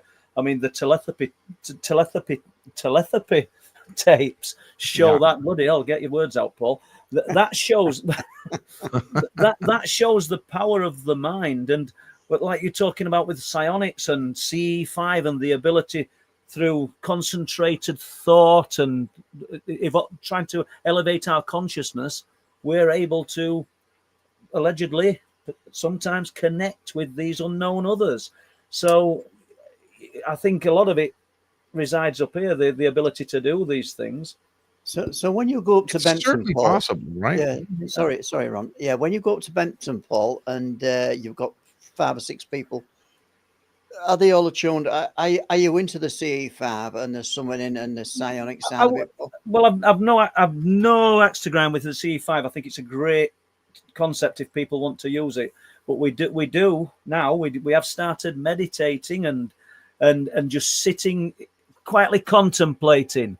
We're up there. There's nobody up there. You're in middle of nowhere. You're on edge at North Sea. You're on 300-foot vertical cliffs, and you can't just talk about what's been on television. It's like when you go to work. I used to go to work to earn money. I didn't go to work to talk to lads and and come home and earn half of what I could have earned. I got my head down and worked. So when we're up there, we don't take it 100% serious. We're not like that. We do have a laugh. We do enjoy each other's company, but we also are in tune, as Les said, that was the word, to what potentially is around us. And we try to tune into it. We've realized that there's something interacting up there on a regular basis, and the tri-field meters and the EMF meters, and we're not spirit guys, Ron, by any means, but we'll put all sorts out. There's even trail cameras out, which we set about 200 yards away from each us, that are doing the full 360, and they've not caught anything so far, but people have seen the shapes of people have. Dr. Greer has recorded what they claim is an alien, and it's like it's a real blurry image, so it's hard to say. But there are people that have done this to varying degrees of success. They claim that it's happened, and it's all about intention. It's incredible how. And it it's strange, the intention as well. It's strange when you say that word, and Les has sort of sparked this. That I suppose if you go there with, I wouldn't say dark intentions, but you think something potentially not very nice might happen, then that's what you get. It's almost like you reap what you sow when you're throwing those thoughts out there. Do you know what I'm saying? It's like that comes up a lot throughout this whole community. I feel like that right there. When you go into these things with a positive attitude and love and that sort of thing, the result is typically the same. I'm going to try it one more time. Telepathy. Mm-hmm. Why couldn't I say it? I couldn't say it, could I? I was trying to say it. Right, go on, Les, with question. Okay, right, we'll move on. And I know you've kind of answered this, but I'll put Karen's question on the screen. Karen Beeman, Captain Ron, what guest or accounts have you heard that left an indelible mark from the way the encounter changed those people and their life forever? I think I know what I could speak about there, but go on, Ron. Oh, there's so many. I think each and every person that's an experiencer, it absolutely changes their life. The Devil's Den incident with Terry Lovelace came to mind immediately. That, he had an experience up on Devil's Peak or Devil's Mountain, whatever he called it. And, I think anybody that has any of these experiences, it changes your life overnight. It's such a profound thing, so much more than just like a quick sighting. If you have a true interaction or experience, I mean, how do you look at anything in the world the same? Or how do you care about the baseball score? You know what I mean? It all seems so insignificant if you've experienced something so profound. It's like Whitley's experience, Travis Walton, Sure. All right, they're historic, but they've stood the test of time, and they've not really changed their stories and their accounts. The take on it might have bent and changed over the years, and that's not because they've manipulated it. It's probably how, I don't know, as they've matured and looked back on what happened, they get a different idea of the facts reasons. of the Travis Walton case are exactly the same as they were when it first happened to him. The only thing that's sort of evolved is in the beginning, he thought, he was being abducted or attacked. And later that idea evolved into, he thinks they were helping him. He thought it was a rescue mission because he got zapped. He got too close. It was unintentional. So they brought him aboard to help him. That evolved, and that's fine. I find Travis incredibly believable and legitimate, and I think he's one of the strongest cases, and he's very brave for coming forward. And I think that goes into that pile of some of those very few cases that are really, really strong. I really do. Yeah. And is it the sincerity that you look for, Ron, in people's accounts? Is it, sincerity or emotions that they convey? And these guys aren't thinking, even like these telepathy tapes. Super debunkers are people that immediately throw this stuff out.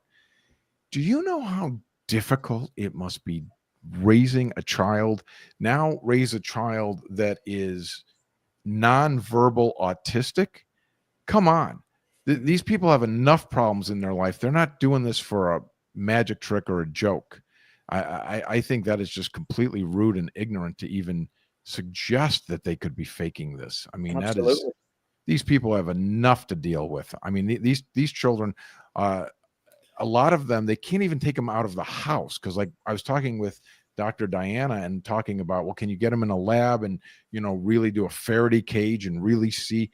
And she's like, well, yes, some we're going to try to do that, but others, they just scream and bang walls. You can't even get them out of the house.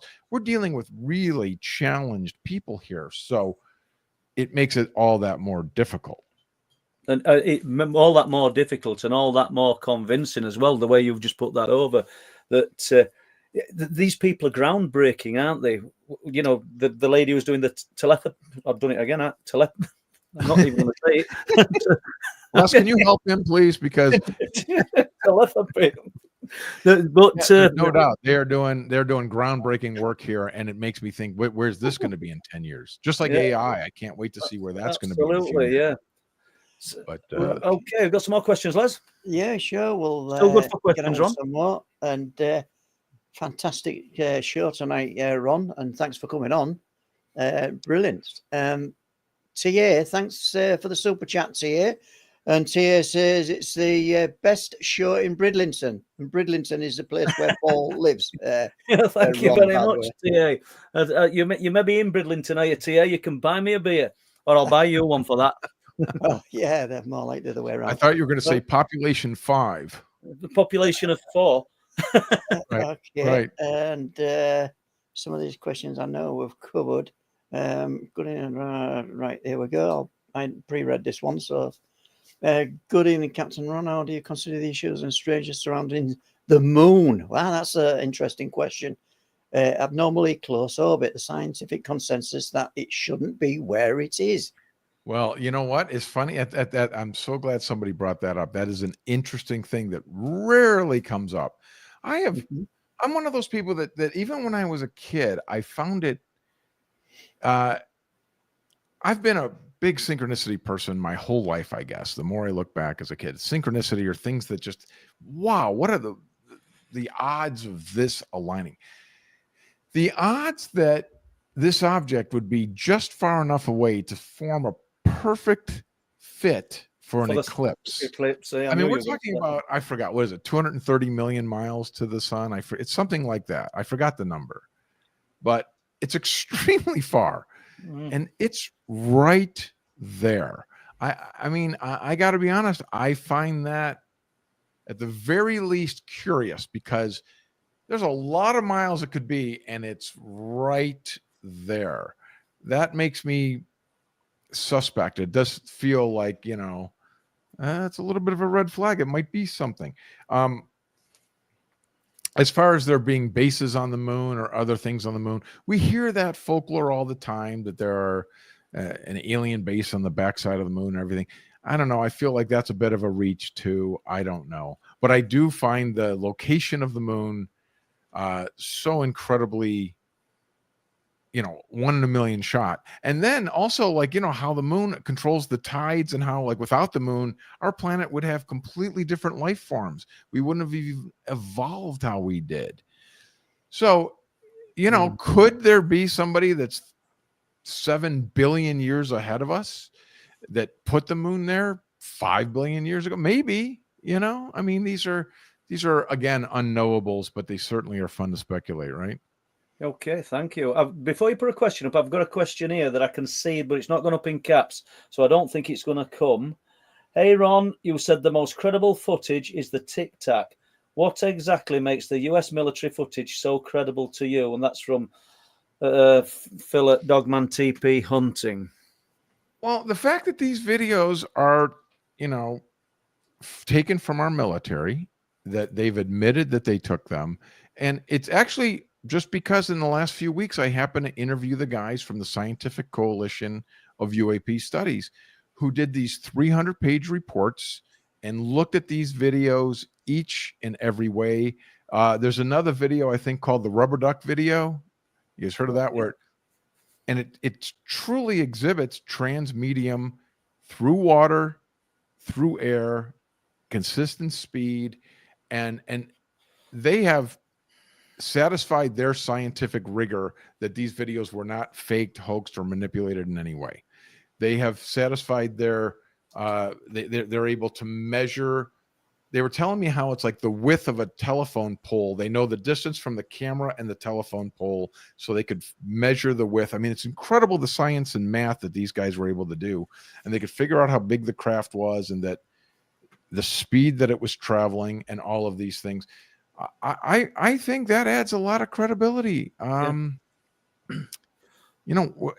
do we dismiss science? Just because we're talking about UFOs, suddenly science doesn't count anymore. I don't understand it. What's good enough for people that are skeptical on this? I'm skeptical about this, but if these scientific guys spent 2 or 3 years studying every frame of this and have these results, why wouldn't I put some stock into that? I think it doesn't mean it's alien.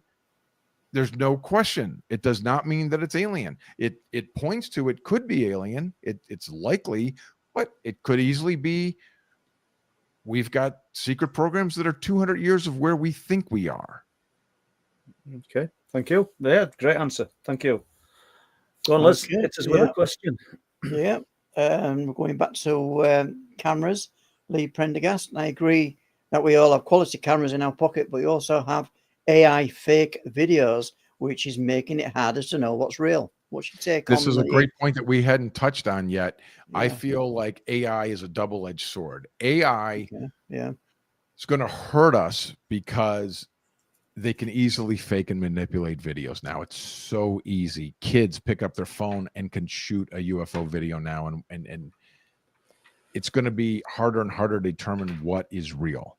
However, the other side of AI is that these new Skywatcher programs and some of these things that people are doing in the scientific community, where they're setting up cameras, telescopes, giant telescopes, they're triangulating and they're filming the sky continuously.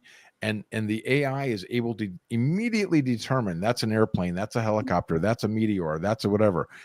And they're going to be able to go through millions and millions of bits of data, and we're going to have anomalous objects to look at for the scientific community. The Galileo project is behind a lot of these things, and I think AI is going to really help us with deep space and with our atmosphere objects in the sky. But yes, the other edge of the coin is, we went into Photoshop, and then quickly we got to AI. So now videos are faked, and it sucks. I'm glad you mentioned Photoshop, because I was doing Photoshop on its first, when it first came out. I think it's been out 30 years, Ron. And so, 30 years ago, people were adjusting photos and you couldn't tell 30 years ago what was real and what isn't. That has now propagated, and don't you mark my words, that the military have made good use of this with their pictures coming back from Mars and the moon, say. And so all we've been fed over these 30 years is disinformation in photographs, misinformation. Could very well be. It could very well be. And if that's what's released to us, I would suspect that members of the military or certain organizations have better AI already and better technology, and they're probably way ahead of the curve on this stuff. And as amazing as what we have, they probably have something even more amazing as they develop it before it comes out. So this is a real problem in our community, is going to be discerning. There's so much misinformation and disinformation as it is, and now when they have these tools like AI that can replicate things that look amazing, it becomes even harder. That's why you like the multi-witness case. Like we talked earlier, I would love to have another Phoenix Lights incident where we have thousands of people and thousands of different camera angles. AI is not going to do that. And now when the story matches the evidence that they were able to record or take a picture of, that strengthens it for me. I always look for that. Anything that can add to more evidence. Brilliant. I think you bring a really sort of sensible, level-headed argument to the table. Not an argument, but your views are valued. It's really good the way you look at it. How far, Ron, do you think that the military are in front with AI that we know about? How far are they in tech terms that we have no concept of? How many years? We have heard different things. Ben Rich famously said that, you know, we have the technology to take ET home. He said that we've been there, done that. If you saw it on Star Wars or Star Trek, we've already done it. That's a high level guy from Lockheed Martin. So that's an interesting piece of folklore out there. There's other instances, even people like Dr. Stephen Greer talk about these unacknowledged black projects that are separate even from our known military budget, and that these programs potentially have, you know, 20, 50, 100 years ahead of where we are. Obviously, how would we know? We don't know. He thinks we have the technology already to stage an alien spacecraft flying over a city to create, you know, the illusion that this is happening, to get people to support the military industrial complex. Well, is that real? I don't know. If it is, it's horrifying. It's scarier than the aliens themselves. I think some of this comes to what the phrase you said earlier on in this conversation about AI being a double-edged sword. I mean, AI could be used to be propagandized against us and used against civilians in such a way that's pretty much unimaginable. It is. And then let's say AI does become as sentient as we hear it could, and it becomes smarter than humans. I read recently how they think that AI could be manipulating us and we wouldn't even be aware of it because it's so much smarter than us that we wouldn't even know. Could be tuning us in so that we're developing AI in the direction that AI wants developing. Does that make sense? Absolutely. It's so then I know Les has probably got a pile of questions here at back, but do you think then that there's an elite group or an elite power at the back of all this, controlling the truth, that sort of steering the narrative? I do think that's a very plausible explanation, and it's right out of Dr. Greer's work that he says that we have these black budget, unacknowledged programs. It seems to me if we had a technology, if you look at throughout history, the thing that changed everything throughout history, going way back to day one, 2001, first scene of 2001, the monkey with the bone has a better technology than the monkey without it, and he, you know, conquers. Yeah, that has happened. If you look at any studies, that the military might or the technology that one group has over another is typically how it conquers or evolves. So I would think that would continue right on through with this phenomenon as well. No, yeah, thank you. Let's. Yeah, and David Barker and a lot of people on the stream know we don't do anything political, but I'll put this question on. Is it about president? It can be answered in a non-political manner, Ron, so I'll put it on. Being political, Trump said if there was any evidence, he would disclose it and share it. He said this 8 years ago in his first term.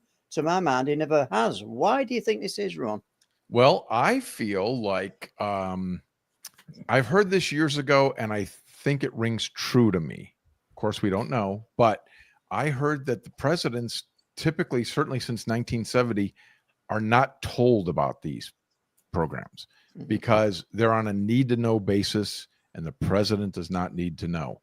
These groups, imagine, let's just follow the logic for a second. Let's pretend there is this unacknowledged black budget that has this technology, and they control this technology that's vastly superior to everything else we have. These guys are in this for their life. Why would they tell a temporary 4-year employee about this? That's the way they would look at it. This guy's a short-term 4-year employee, and then he's out. There's he's not on a need-to-know basis. This would not need to go to him. He can worry about the economy and matters of the country. This is so much bigger and global than something like that. So to me, that rings true. Yeah. Great way of putting it. Yeah, and I think in Lou Elizondo's new book, is it called Imminent? His new book, Lou Elizondo. I'll get. Can't you say it? As bad as you, Paul. Yeah. I can say telepathy. Yeah, well, you can say telepathy. Yeah, We'll find out what Ron can't say shortly, I reckon. Right. So you were saying in his book that there's many presidents have been briefed over the UFO, status, and that brings me back to Reagan's speech in the 1980s, where he stood up at the United Nations, Ron, and he was talking about if there was an alien invasion, to paraphrase him a little bit, then it concentrate on, negate all these wars that we're involved in on this earth. Agreed, and that's possible. Dr. Greer has claimed that he has briefed various administrations as well, not necessarily directly to presidents, but I've even heard him recently say that he has submitted materials to the Trump administration regarding this topic. So again, this has sort of evolved in our country in the last 8 to 10 years, where Congress people are interested in this and openly talking about it. I never heard that my whole life, ever. And now we do hear it. So it is possible. Now, these great big secrets and this source of all this technology, I don't know that they're letting that out, but maybe there are aspects that they are finally breaking down the walls and they're going to share some of that. Do you think, or have you ever been told that by any researchers that they've got too close to something and been warned off, anything like that? No, I've never heard that, but I have heard things like, there's these disinformation guys, which some people think Lou that you're talking about is a government disinformation guy. So do we trust what Lou says? Richard Doty has come forward with the way you're reading my mind. I was just thinking Rick Doty, but go on, please carry on. Richard Doty, manipulated the minds of people to believe certain things, and he comes out with his story and tells that happens, and that's fascinating. But fool me once, right? I mean, is he lying now, or you're doing it again? You're doing it again. You're reading my mind again, because I said that to him when we had him on the stream. I said, how do we know you're not lying to us now? Oh, yeah. And I like the guy, by the way. I've met him. We're thinking exactly the same, Paul. Only I can say telepathy, and you, for some reason, aren't able to do that. I don't understand. It's just because I can't say it. But that's Keep good. it to the 2-syllable words, Paul. Yeah. Right, let's telepathy. 4 syllables, Ron. 4 syllables, I'm sure. Okay, we'll move on. And Zeno, who's a regular on the stream. Welcome, Zeno. Hi, Ron. What are your thoughts on the so-called religion of the Greys, where they purposely reflect our souls back to Earth to farm the consciousness field further and help the universe evolve?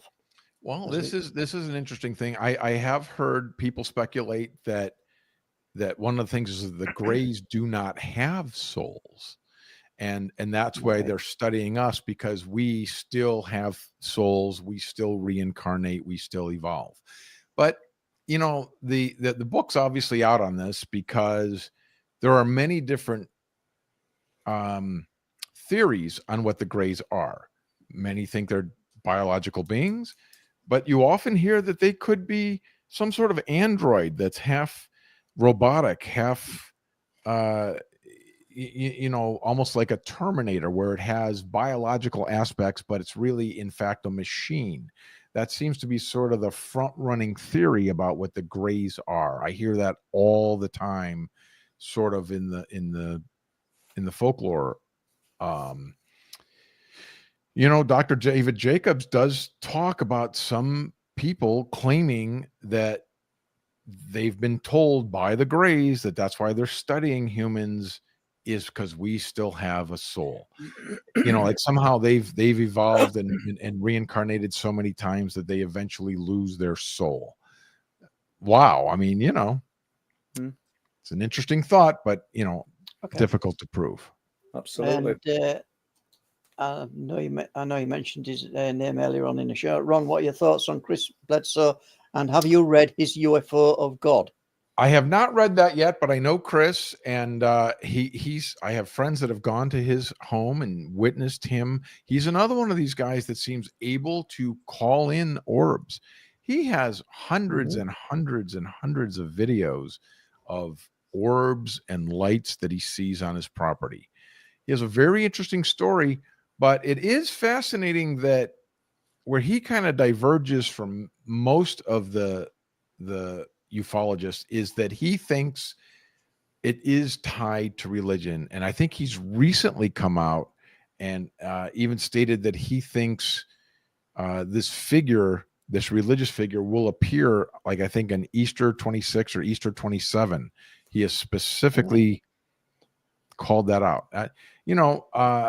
I never like when people make these bold claims like that with a specific date, because how many of them have come and gone? Is he a religious man? Is he deeply religious? He is, and he definitely thinks that this phenomenon is tied to religion and religion figures and beings that he sees as spirits, as within religion. Absolutely. That kind of, and no disrespect to this man, but he kind of jumps back to Muriel and Sandra, the mother and daughter, because it's shaping his narrative of what it is. Then perhaps, if he's deeply religious, he's taking it into the religious context. Yep. And again, we all look at it from our own lens, and things make sense to us when we make those connections. And again, we're all dealing with an unknown, so it's fun to speculate, and I think people that are experiencers like Chris should speculate on what they think it could be. But I agree with you. Mean that's the definitive answer at all. I do agree when you said it's not wise to sort of pin your colours to the mast and say, I think this is going to happen in 2026. Because you kind of lose your credibility, even if he's not credible. I don't mean the guy's not, but in some people's eyes, it's like, well, he said that we're going to happen. It hasn't happened. But I want to book him on the show 2 days after, and if it doesn't happen, now what do we got? You know what I mean? Yeah. I've had this happen several times before with people, and I feel like over the years, there's been religious cults, there's been other factions that have said that certain things are going to happen. We're going to have this visitation, and it's not happened. And I sometimes wonder, perhaps these people have had the contact, have had the visitation, but it's almost like a trickster element. Or they're misinterpreting what that means. I mean, we don't even know the scale of time that an alien being might be on. 1,000 years to them might be nothing we have no idea, no way of knowing. Look how different we are from an ant. Just imagine how different we might be from a being from another universe or dimension. I mean, it's just beyond the scope of understanding, Absolutely, yeah. Just a quick question from me then, Ron. What do you think the purpose is of the Hadron Collider in Switzerland? Is it to manipulate Sam, Ben Sam? Ron? No, I don't know much about that, but I know there was fear that it was going to create a black hole and it was going to destroy the world and all this. And I think that's a genuine scientific instrument that is really studying what they say it is. I don't think there's anything nefarious about it. I don't see why. We have got a lot of incredible knowledge about the subatomic level, I mean, it's incredible what they found, and they found the Higgs boson was a big deal. And I don't think it's anything like that or anything nefarious, certainly. Okay, thank you. Okay. I do have a note to say there, though. You know what, Les? I will say this. Mark D'Antonio once was studying the propulsion of UFOs and how they could move through space. And he said he read someone's paper once who speculated that a UFO craft, how sometimes they will come in and out. It seems like they're kind of skipping through, that sort of thing. They think that there'd be basically a tiny hadron collider around the ship. And what it's doing is creating those little black holes and like pulling it forward through gravity. Somehow they thought that would be, you could use that technology to propel an object through space. Scientifically. Interesting. Yeah. How does that theory then sit on the back of oh grief, I've lost it now. I've lost it. You can't say that word, can you? No, telepathy. Yeah. Telepathy. No. Telepathy. You don't know how to say it, Oblazar. Bob Lazar's Oh, yeah. reemergence. Bob Lazar's reemergence after his initial interview that he did with George Knapp. Right, George Knapp. That's it. And then he went quiet all those years. He was doing his own research, and then he turns up on Joe Rogan's show saying there's more evidence out there from Area 51. There's more photographs, and does that lend more credence to his original story? Ron, Well, then when he was talking about element, was it element 52? 51. 51. Yeah, Area 52 is the podcast we're having at our show. Yeah, in Area 51, Bob Lazar back in the 80s also described an element that should go on the elemental chart. Yeah, was it element and supposedly 42? they've now discovered that. So that's kind of adds credence to his story. Because I'm just wondering where he sits in all of this now. Yeah, I think that his story hasn't changed either, and it could be very well true that you can imagine a scenario where if we did have a craft UFO, that we would take it to a place like that that's off the map and study it. So I think it's very plausible, and I think Bob Lazar is a very interesting figure. He's never changed the story. He kind of disappeared from the world. Pops up now and then, like you said, talks about, but he's not seeking fame or written books or any of this. It's another one of those credible cases, I feel. Yeah, I would agree. One of the only books I've read. I don't read many books, and you probably. Oh, please let me just do this. I got this sent. Oh, I've done it. I haven't done it on the show. And Angelic Invasion, Pierre Sabac sent me that today, people. Absolutely. Wow. And thank you, Pierre. I've just got to say, it'd be ungrateful not to. Just come on into my head then. So sorry, guys. I've sat here and almost falling asleep there listening to Les. You're boring, Les. No offense, Les. Don't take that personal. Let's have a look. I'm going through the questions. Let's have a look. Agenda. Right. Well, before you jump up with question, then Contacting the Desert one more time. You've got all these eminent guests on, men of science, brilliant UFO researchers, contactees, Whitley Strieber, Travis Walton, all these people. What if everyday man, somebody off the street, told you the most incredible account? Would you consider him for Contacting the Desert? Well, no, that wouldn't be a good guest for Contact in the Desert. Okay. I do meet people like that all the time, and that's great. But people aren't going to come to our show to talk to that. Now, we do have an experiencer group that J. Christopher King handles at Contact in the Desert, where contactees and different experiencers share that experience. Yeah, they come, they share that experience, they talk about it. We have a big facility for that, but it'd be hard to give somebody a stage like that unless they were more well known, because that's why people are coming here. They want to hear from the bigger experts. That kind of Thank you. Go on then, Les. Hit us with another question, please. Daz is asking, Ron, what are your thoughts on the Miami Mall incidents? I don't think I'm aware of the Miami Mall incident. That was the alien that they saw inside a mall. Yeah, I did hear something. I honestly wish I could speak more to it. Hundreds of cop cars, turned up outside. You've probably seen the footage, Ron. And there was a little bit of video came out, but remarkably enough, there wasn't enough video to show anything of anything. But people were saying, isn't that often the case? Yeah. We had that big thing in Las Vegas a couple of years ago where they were chasing an alien, but yet we never really see the alien. I don't know. It's hard to take those things too seriously. I feel like someday we're going to find out that some of them were true and some of them were real, and the rest are not.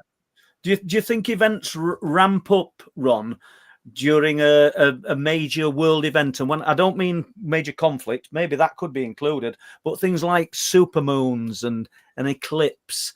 Do you think that human emotion, thinking something might happen, could almost draw it like iron filings to a magnet? Well, we've heard of these studies where they do random number generators placed all over the earth, and they sync up, or they change their behavior right around, like, let's say 9/11. Just before a big event. Right before a big event. They were able to see a change in, and that speaks to, the Akashic record, or that we're all one consciousness tied together. Hard to say, but boy, that there is evidence that shows that those things do happen. So Yep. I think there's definitely some credence there scientifically. Thank you. And Stephen Collin is asking one of the most basic things that you can ask Ron. What's their agenda? Is it good or bad for mankind? Well, I think there's no way to know that, of course. How could we get inside the mind of another NHI? I don't know how we could ever know that. Obviously, it's not as bad as some people fear, because if they wanted to wipe us out, they could have. We always hear that. If they wanted to, they could have wiped us off the map if they have this advanced technology. I think it's very hard to say, and I think it's most likely not just one race or a form of existence. There's probably multitude, and they probably all have their own agenda for their own reasons. So I think, again, it's a very complex issue with different races having different agendas. In general, some of them are probably scientists sending out probes to explore the universe, and they come across our planet. And then, there are possibly other nefarious things that would want things from here. There are stories from this folklore that say that they came here to take our gold thousands of years ago, and that's how mankind was raised. We hear that in this subculture. Can I just give you a name, if you've got a pen there, to write down and do a bit of research on? Yep. Because he's in the chat now, because I know that Rivington Pikes just said it. Nathaniel Gillis. If you've not heard of Nathaniel or know anything about him, do a bit of research. There's a guy that, and he's not some average Joe off the street. There's a guy you really need to look into. Great to see you there, Nathaniel. And he were brought over from America to speak at the Awakening, and last year, weren't it? And I spent some time with him. I've known Nathaniel now years, but absolutely top of his game, actually, at what he does. So I'll just leave. Good that to know. one. I'll definitely look into that. Zachariah Sitchin is the guy I was thinking of who claims that he analyzed those texts from the Sumerian texts that showed that a race came here and mined gold and manipulated the beings that were here into humans to mine gold for them. So that's interesting. And why would somebody write that down 6,000 years ago? Yeah, that's an interesting. Okay, not a question, but more of a statement. Surely, most of these different creatures, beings must be multi-dimensional, according to Rich. Well, I would say could be, sure. I think all of these things are possible. It's just so far for us to know. I mean, we're just on the cusp of even having these notions or even being able to develop scientific tools to study these things. So I think we'll know a lot more in 1,000 years. That's what I would say. I don't think I will. I'll probably be pushing up daisies, unless my soul has gone on to better things. Well, in theory, your soul would leave and come back, and then and maybe you'll pick up where you were. I don't want to. Well, yeah, we'll see what I come back as. Sorry, I've been a bit sarcastic now, Anna. Right, go on, Les. Have we time for another question? Coming back to how often? Coming back to the word probably Paul can't say. How often have we thought about the piece of music in the past, not now, with listening communication devices, only for it to be played on the radio? So we think about a piece of music, and then suddenly this is synchronicity. Coincidence, coincidence. Yeah. It's there. Yeah, absolutely. Well, it's more than a coincidence. That is my favorite topic in all of these topics is synchronicity, because we have experienced synchronicities on levels that are just unimaginable. That you just think there's just no possible way. Now, to me, that's a synchronicity, but it's sort of a small one, because it's plausible that a song that would be on a radio station that you're listening to. So although it's cool and fun, it's what I would call a minor synchronicity. Some of these things that happen are just like, we talk about them for hours. We're like, how could that possibly happen? Like 1 in a million chance happened at the same time this other 1 in a million chance happened. It's like the moon and the sun. It's just like everything being tied together, that whole Akashic record idea. Coming from a different angle on this, these big tech companies that we're all signed up to, Ron, haven't they got the ability to spy on us, Sure. listening in? And then how Sure. often do you go onto a social media site and see an advertisement for a product that you was probably talking to somebody in your house? Absolutely. Absolutely. And when I'm talking about these synchronicities, they are happening in my 3D life, not electronically. But yes, you'll open up your Google or Yahoo or whatever, And it's and there. there's an ad for something I was just talking about. Yeah. Yeah. That's these things are strange, isn't it? It's strange. Yeah, absolutely. And I think everybody in chat will have been shaking their heads and agreeing with you on that one. Absolutely. Yeah, that's awful. I agree. So Paul, you'll be getting lots of adverts for washing machines, Paul. Washing machine. Right. It's been put in today, and telepathy. Oh my goodness. He's already got He's that struggling. machine, right? He's struggling, yeah. Yeah. We are at the cusp of the top of the show there, guys. We might just get one more question if I can find one quick one. All right, now I'll put this one in because we haven't really discussed it so much. Mike the Disabled Welshman. Ron, what is your opinions on USOs? Oh, this is fascinating. Richard Dolan just released the first of a 3-book series on USOs. Yep, I saw that, yeah. I think, I did not like the UAP moniker because it originally came out and it was unidentified aerial phenomenon because to get rid of the UFO thing. I like the word UFO, but I understand the connotation and everything. But then they changed it to unidentified anomalous phenomenon. And I like that even better because it incorporates not just objects we see in the sky, but objects you see underwater or transmedium objects or space objects. And I think that that's great and that fits. That is equally as plausible to me to be the same exact thing as something that we see in the sky, a UFO. It could also be military technology, just like the ships in the sky could be, but it could easily be something from another world. Yeah. Okay. Thanks for that. And we'll just get this one last. Did you put this one on, Ron, or as Contact in the Desert? We also have some of our lectures from last year on YouTube. If anyone is interested in seeing what our event is like, that's great information. Thank you. Absolutely. Oh, very cool. Yeah, absolutely. You get a sense of what it's like. Being there live in person is the ultimate thing. I mean, it's just the connections that you can make.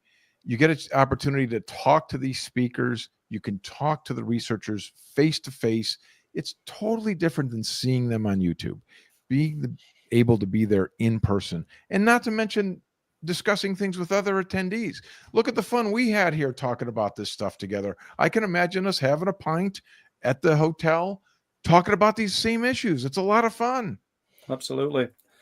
On that note, we are done. We are finished, 2 hours. guys. Thank you very much, 2 Ron. hours is gone like that. Absolutely. And a lot I've of really fun, guys. You've made it easy. Very easy. Thank you, Les. Thank you, Ron. Yeah. Telepathy. And if we asked you to come on again, Ron, would you Absolutely not. No possible way. Of course I would. A lot of fun, guys. If you want to find me or anything about Contact, we're at contactinthedesert.com. Everything's on that site. Excellent. Thank you very much. It's been a pleasure. Thank you. And we'll see guys. Appreciate it. Bye-bye. We'll see everybody in the chat and people who come onto the stream. We'll see you on Sunday. And good night. Telepathy. Telepathy.